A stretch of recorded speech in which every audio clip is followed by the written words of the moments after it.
Welcome to the Disability Granted channel, and thank you for watching. We hear about trick questions by administrative law judges at SSI and SSDI disability hearings. Here's my favorite one. Maybe you couldn't call it a trick question, and maybe it wasn't. Maybe it was an innocent question. You be the judge.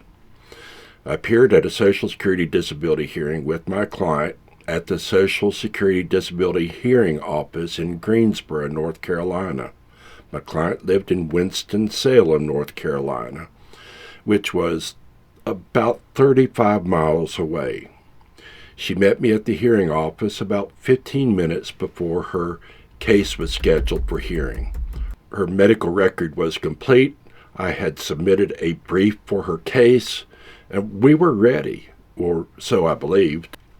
We were called to the hearing room. For those of you who expect your hearing to be in a grand courtroom, a big courtroom like you see in Matlock or the movies or Lincoln Lawyer or something like that, I'm going to disappoint you. This is an administrative hearing. The courtroom or hearing room may be the size of your living room, maybe 12 feet by 20 feet or so. There will be a desk for you and your representative, or maybe even just a table. The courtroom will likely have a raised bench for the judge, did in this case. The judge wore a black robe with the flags of the United States and North Carolina behind him.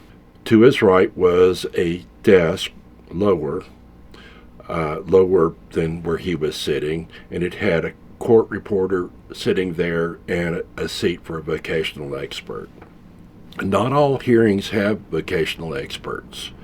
Some may have a vocational expert testify by phone or not have one at all. We had options. We were provided options, as you will be if you're seeking a hearing. We had options of a video hearing or a telephonic hearing, which we declined. In Disability Granted's video on expediting your case, you're informed that you can expedite your case by choosing a video hearing or a telephonic hearing. You could get those hearings much sooner than you're likely to get a hearing before the administrative law judge. But I always wanted the judge and my client to have a personal connection.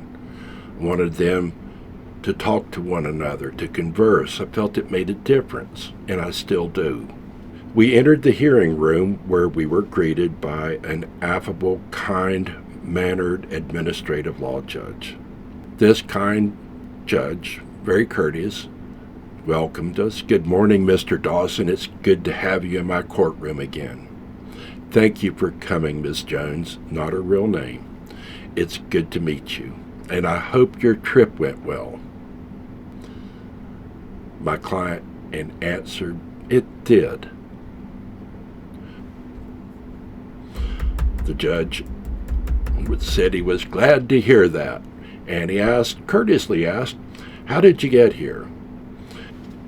And Ms. Jones politely answered, "I drove." Oh, man, that answer was a killer. That was a killer. I never, ever saw it coming. That was a killer. The answer sounded innocent enough, but yeah, you could call that a trick question.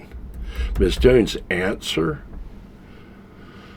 innocent as it was, let His Honor know that she was able to operate a motor vehicle on busy public highways with her serious condition and prescribed medications, that she navigated a 35-mile trip through municipal intersections, traffic signs, traffic lights, through Winston-Salem onto US 52 South in busy morning traffic.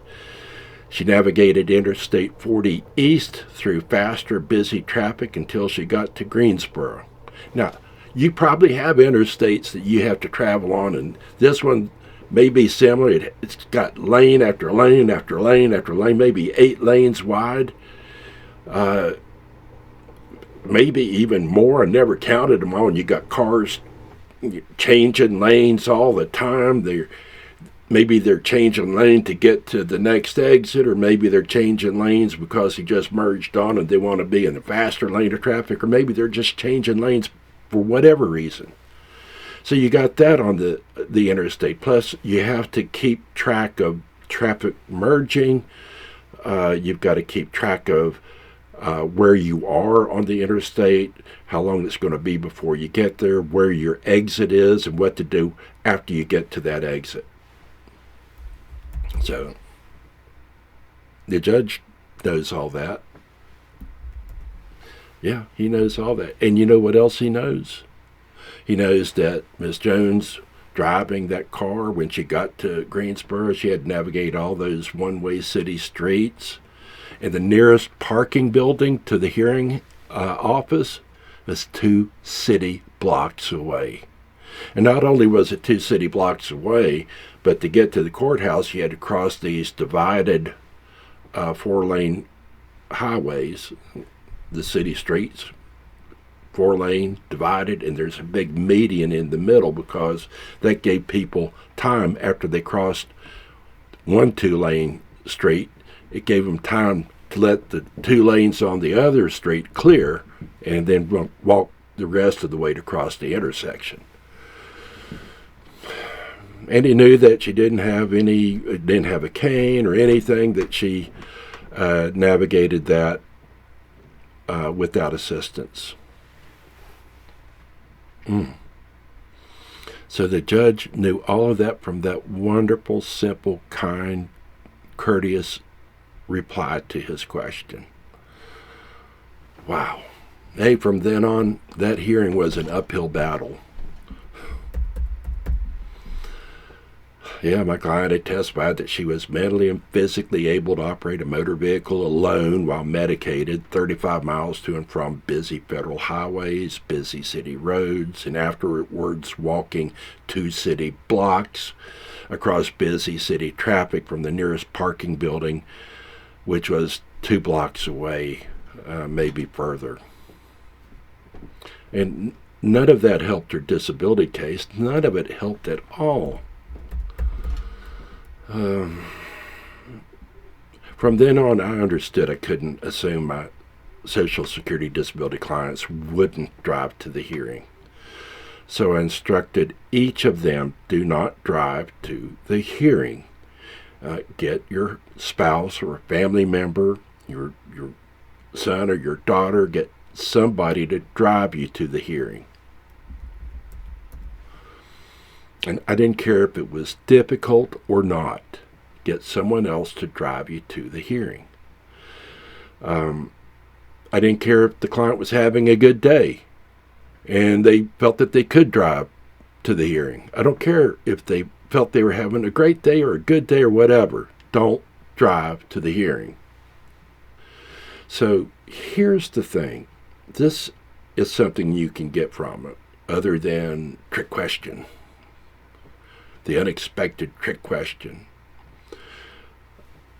How do you handle trick questions in Social Security disability hearings, or questions on your application, your adult function report, your disability report, or other forms? How do you answer those questions? Are they trick questions? Actually, no. Each question, and remember this, each and every question you should answer in a way to advance your case. It's an opportunity to prove your case. Each question should be answered in a way to prove your case. That's the lesson. These are opportunities. You know, a lot of people hate those forms. They think they're just busy work and they don't like them. They don't like having to answer. But those forms are opportunities for you to prove your case, and you have the burden of proof. These give you opportunities to prove you're disabled. Your answers can prove your case. So that's what you learn. Well, I learned something too. From then on, I decided to turn the question around on the judges who used it. Yeah, I instructed my clients to have someone else drive them, right? And have them dropped off at the hearing office entrance, the one with the handicapped ramps. That way, when they were asked how they arrived, they could testify that they had a friend or family member drive them and drop them off at the hearing office entrance, the one with the handicapped ramps. It was a much better reply. Thank you for watching the Disability Granted channel.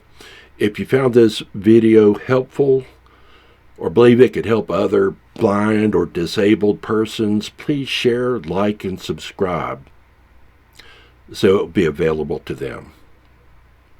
Thank you for watching the Disability Granted channel, and good luck.